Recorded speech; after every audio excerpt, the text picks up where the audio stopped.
I just can't believe what we saw today. It's just, this is just the very beginning of it. I think that the worst is yet to come. It hasn't even scratched the surface as far as the damage that's fixing to happen. Every security guard here has given the instructions to every single news crew. You can be with outside of 100 yards of the workers along the boom. And who's saying that? Because nobody can tell me, unless you're the Jefferson Parish Sheriff's Office, you're the Coast Guard, or you're the military, can you tell me where to go on this public beach? I can tell you where to go because I'm employed to keep this beach safe. And right now, those are my instructions. I have to keep the workers safe as well. I'm going to go and try and talk to a worker under the tent. Can I do that? No. He's on a break. You are not allowed to interview any workers. The workers can talk to the media, according to the BP CEO 2 days ago. That word still hasn't trickled down to you all? We've already heard that one too. Yeah. What do you mean you've heard that one? It's true. The email does not explicitly give you permission to do that. There are quotes from Doug Suttles that say no one has been barred access to talk to the media, and that it's a misunderstanding, and the word hasn't trickled down to all the appropriate channels yet. That's what he said 2 days ago. So 2 days later, that word still hasn't trickled down. The word it's been briefed to us. By whom? Who's briefing you all? That's not important right now. Well, if you're telling me that I can't do it, it's important that I know who's briefing you. What's important right now is you cannot talk to the workers. You're interfering with their jobs right now. If there's somebody on break, I'm interfering with his job? Yes, you're interfering with his rest. Sir, you cannot talk to anybody there. Can I yell from a distance? No. I'm sorry, but that's the way it is. Sir, you cannot interview the workers. So there are certain flight zones that you couldn't go over at all. And then there are other zones where you had to maintain a 3,000-foot elevation. So primarily for the flight today, I believe we were around 2,500 to 3,000 feet. But there are certain areas that we couldn't fly over at all. And he kind of shows that on a map. So yeah, there are flight restrictions, but there's a lot of activity going on down there too. I mean, I saw countless helicopters down below us. And I guess I got 11 miles south of here, and it was really close because when we landed, I got a phone call saying, "How close did you get?" So I went to the fix and made a right-hand turn, and it was the Department of Homeland Security, Air and Marine Division. They called. You're kidding me? They called you as soon as you landed. Yeah. And I was 11 miles, and she's, well, we're looking for another aircraft that was 40 miles south, and I think they were looking to violate them. You're Federal kidding. charges, yeah. Army was here. I mean, this is big time. Army, there was a couple Army airplanes, a couple Blackhawks. Who else was Department of Homeland Security? Yeah, when they close down airspace like that, you don't want to mess with it. A buddy of mine. Why are they closing down the airspace? Do you know? I have no idea why they do it. My travel partner, Jet, actually did some research with West Jefferson Medical Center in Marrero, Louisiana. Mm-hmm.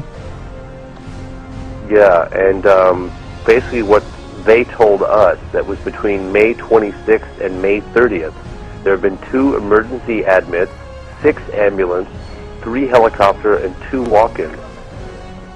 Oh, I'm so sorry, 11 emergency admits, 6 ambulance, 3 helicopter, 2 walk-ins. The symptoms were nausea, dizziness, severe headaches, respiratory distress.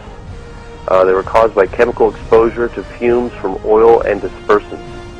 After that, after May 31st, they opened a first aid tent on Grand Isle and also one at Lafitte. And over 70 people have been treated there in those 2 places.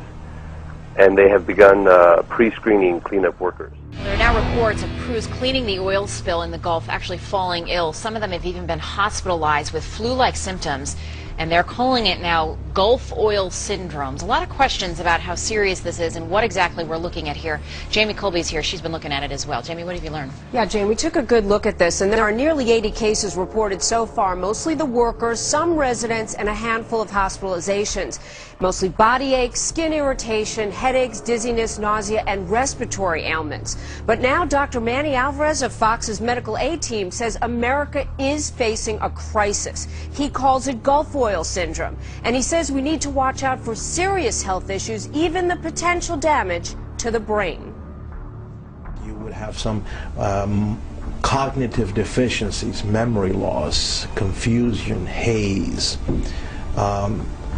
That's usually in an adult brain.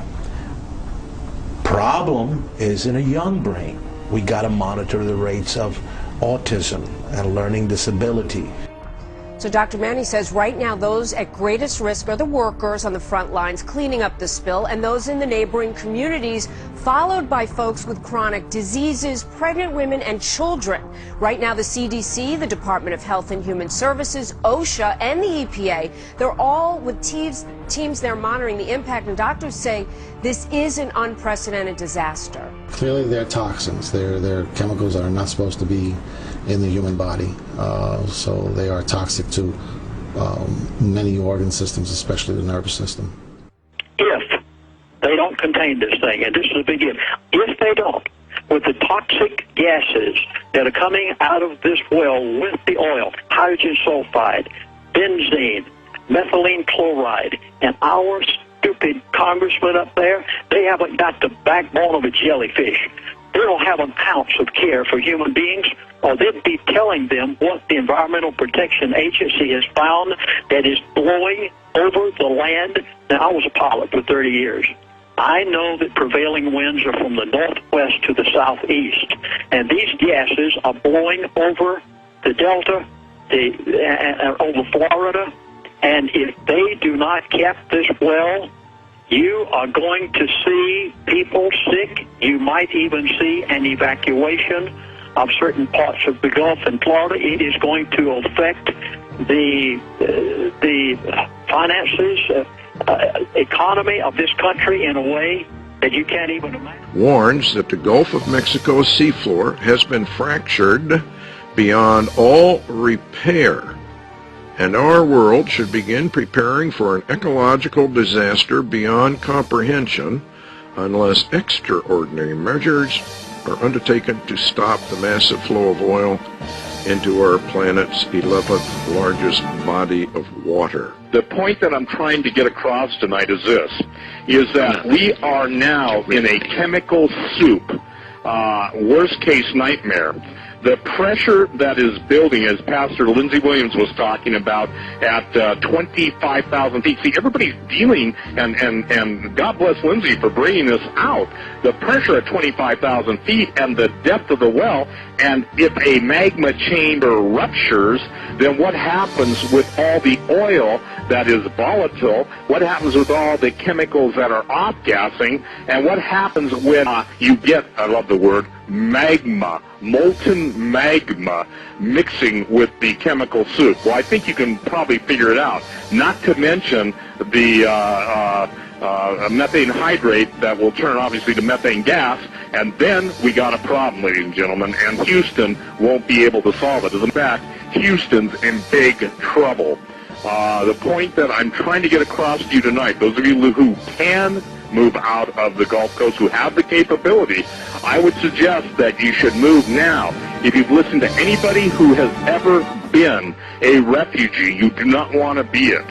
Well, ladies and gentlemen, the famine that is associated with this incident in the Gulf is so staggering in the ramifications. I think even mainstream media is carrying that 40 to 50% of the United States citizens on the Gulf Coast live by the protein of the sea. This is the first time you've seen it. What was your initial response? I'm just, I'm totally shocked. I didn't think that it was that heavy. It's spreading fast. It's spreading very, very like fast. a lacquer over the water to Yes, me. sir.